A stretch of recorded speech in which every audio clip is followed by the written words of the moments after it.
Jadi sebenarnya saya jujur ya, ini dari lubuk hati saya paling dalam, saya ini ngomong jujur. Sebenarnya saya ngomong ke orang tersebut, tanya bagaimana caranya kerja di kapal pesiar.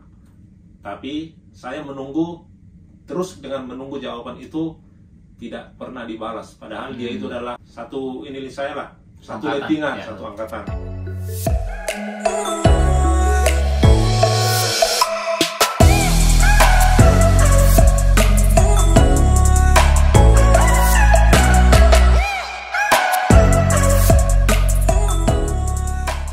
Halo teman-teman semua, kembali lagi bersama saya Tommy Rumohorbo, si pelaut hits. Nah, kali ini saya kedatangan tamu spesial. Kenapa saya bilang spesial? Karena beliau inilah alasan saya ada bekerja di sini sekarang, satu kampung, dan kebetulannya lagi itu kakak saya itu satu angkatan dengan beliau. Kita cuma ketemu kapal sandar bareng, tapi baru kali ini kita benar-benar yang sekapal. Beliau adalah Bang Risma Crosswind Sitangga, seorang deck quartermaster, AB Helmsman, dan beliau ini udah hits ya YouTube-nya ya gitu. Dia dan adiknya, kalau yang teman-teman tahu Benny Sitanggang, Risma Sitanggang, mereka itu udah nggak perlu lagi ditanya, subscriber, follower udah banyak. Nah, aku ini lagi belajar ngikutin jejak mereka. Kita punya versi yang beda. Kalau dari Bang Risma ini lebih ke deck ataupun nautical, kalau aku lebih ke hotel gitu, lebih administrasi. Jadi beda topiknya, dan mudah-mudahan bermanfaat lah intinya buat teman-teman yang nonton. Selamat datang Bang di channel Tommy Rumohorbo. Boleh cerita nggak Bang, awalnya kenapa memilih kerja di kapal pesiar? Jadi waktu kecil dulu kan di kampung kita itu banyak wisatawan datang ke, apalagi Parapat itu ya, mungkin kalau kalian tahu itu Parapat adalah tujuan wisata sebenarnya. Jadi sebelum SMP dulu saya memang sudah cari uang sendiri untuk duit kantong lah istilahnya, kan sering itu tamu datang ke Parapat, jadi kita itu kerja nyewa-nyewa inilah sepeda air sampan itu yang di Danau Toba. Kemudian banyak orang-orang dari sekolah pariwisata datang ke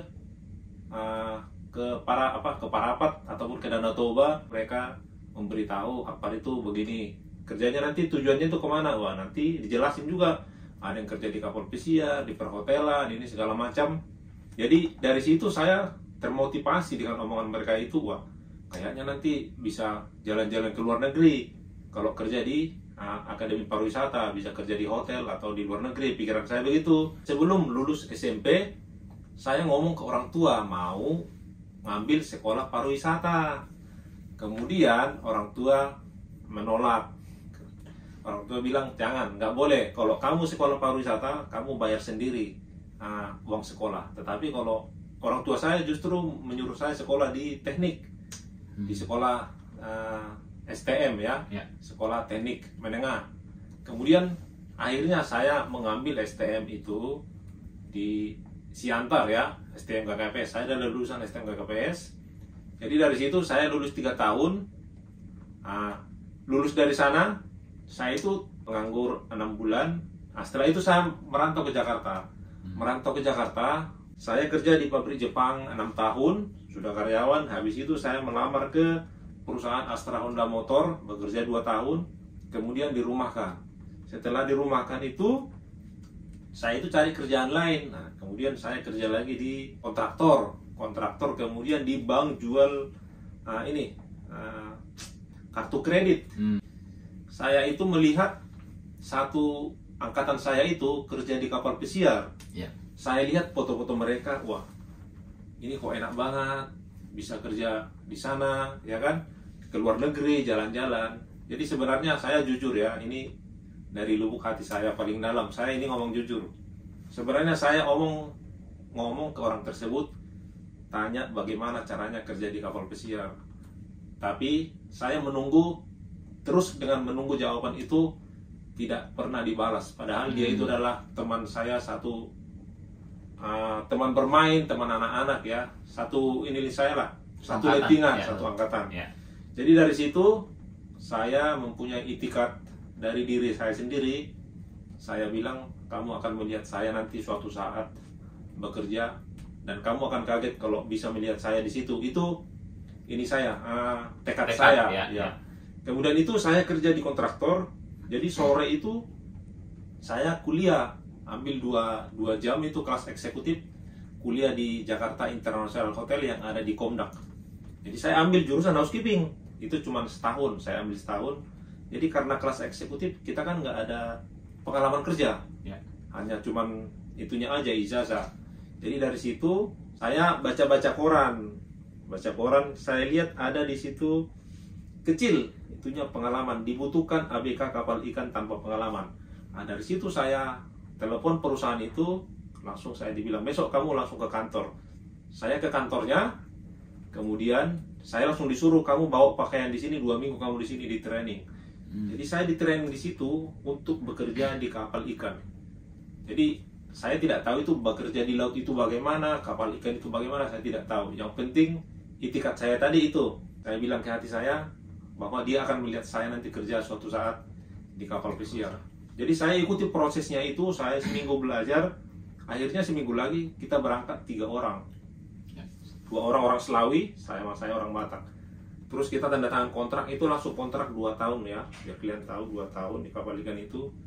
Jadi kita berangkat. Nah, setelah berangkat kita itu ke Costa Rica. Costa Rica kerja di sana. Jadi saya nggak tahu proses kerjanya itu gimana sebelumnya. Tahu-taunya kita itu mancing guys. Mancing. Jadi saya tidak tahu itu 6 bulan di tengah laut, tidak pernah melihat daratan.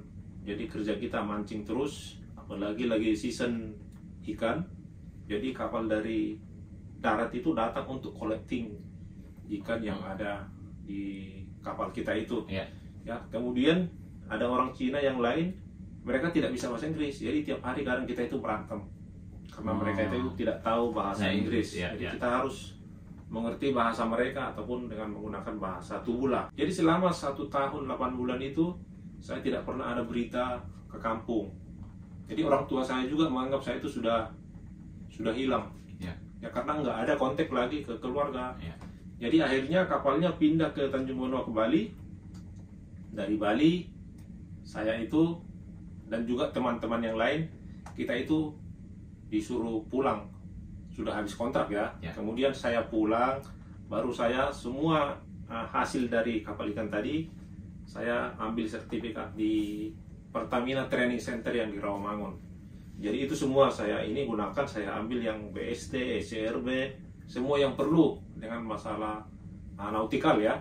Nah, setelah itu selesai, tidak lama kemudian saya melamar ke Costa, ya ke perusahaan Costa. Kemudian dibilang bapak ini buku pelautnya sudah agak lama, kalau boleh di refreshing supaya agak new lagi katanya. Tapi dokumennya tidak apa-apa, tinggal di sini katanya. Nah besoknya saya ke SBI, saya besoknya langsung ke SBI. Saya bawa lamaran, kemudian ini ditanya sebelumnya kerja di mana, saya bilang di kapal ikan. Saya tunjukin semua sertifikat, pengalaman, saya dites di situ kan, interview. Kemudian dikasih surat, besok kamu tes Marlin katanya. Nah, terus tes Marlin ke Cikarang karena mereka punya sekolah di Cikarang itu. Saya tes Marlin di sana. Jadi dia itu ada batas ataupun maksimal nilai 100 kalau nggak salah ya. Jadi saya hanya dapat minimalnya 60. Jadi syukur bisa lewat. Habis itu pulang lagi ke kantornya, langsung saya disuruh medical.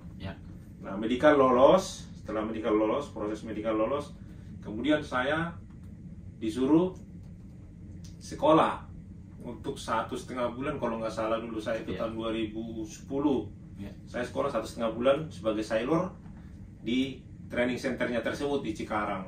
Nah dari situ setelah selesai hanya menunggu 2 minggu saya langsung berangkat kontrak pertama itu tahun 2010 di perusahaan ini. Itu pertama jadi sailor OS ataupun ordinary sailor ya.